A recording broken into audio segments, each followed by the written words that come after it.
Hello বন্ধুরা, welcome to new blog. তো বন্ধুরা দেখো, আলু ভাজা করে নিচ্ছি, চিকেন এনেছি, আর চিকেন রান্না করব।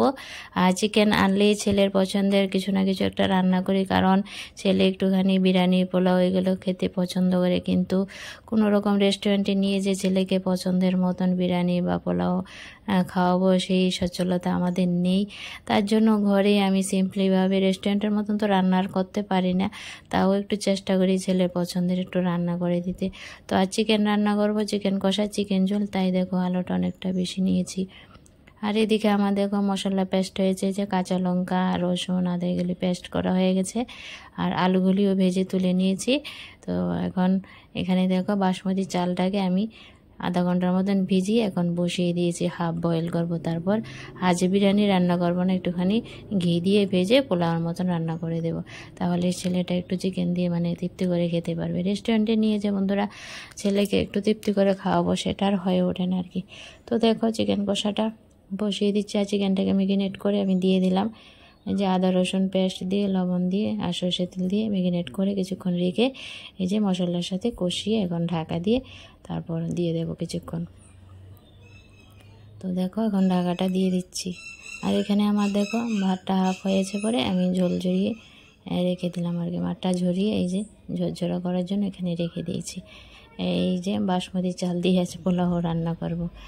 আর এখানে দেখো আমার চিকেন কষাটাও কষানো হয়ে গেছে, সামান্য গ্রেভির জন্য জল দেব। তো আবারও নাড়াচাড়া দিয়ে নিচ্ছি, হয়ে গেছে কষানো একদম। ছেলেটা একটুখানি দেখো বিরিয়ানি মাংস খেতে ভীষণই পছন্দ করে।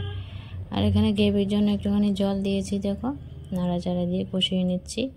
তারপর গরম মশলার গুঁড়ি দিয়ে নামিয়ে নেব। তো দেখো আলু দিয়ে একদম চিকেন কষা রেডি হয়ে গেছে, নামিয়ে নেব। এই তো বন্ধুরা চিকেন কষাটা কীরকম হয়েছে দেখতে অবশ্যই জানিও। এরকম চিকেন কষাটাই ছেলে খেতে পছন্দ করে আর কি। তো আর ছেলের পছন্দেরই রান্না করলাম। আর এখানটায় দেখো আলু দিয়ে পাতলা করে আমাদের জন্য, হাজব্যান্ড ওয়াইফের জন্য চিকেনের ঝোল। আর এখানে দেখো একটা ডেস্কের মধ্যে ঘি, এলাচ, দারচিনি, তেজপাতা দিয়ে এতে ঝল ঝরানো বা মার ঝরানো ভাতটা দিয়ে একটু নাড়াচাড়া দিয়ে নেব। রান্নাবান্না হয়ে গেছে, এই যে হালকা পাতলা চিকেনের ঝোল হয়েছে। আর তো দেখলে চিকেন কষা করলাম আর ছেলের জন্য পোলাও। তো বন্ধুরা আজকে চিকেন রান্না হয়েছে আর পোলাওটা রান্না করেছি, ছেলের পছন্দের একদম মন পছন্দের রান্না হয়ে গেছে। ঝরঝরা পোলাও, চিকেন কষা, চিকেন ঝোল। তো অবশ্যই জানিও বন্ধুরা আমার আজকের ভিডিওটা তোমাদের কাছে কেমন লাগলো। যদি বন্ধুরা একটু হলেও তোমাদের মধ্যে আমি জায়গা করে নিতে পারি, প্লিজ বন্ধুরা আজকের ভিডিওটা একটা শেয়ার দিয়ে দিও। তোমাদের শেয়ারে ভিডিওটা অনেক দূর যাবে, অনেক বন্ধুরা দেখতে পাবে, তাতে করে আমার একটু সাপোর্ট হবে।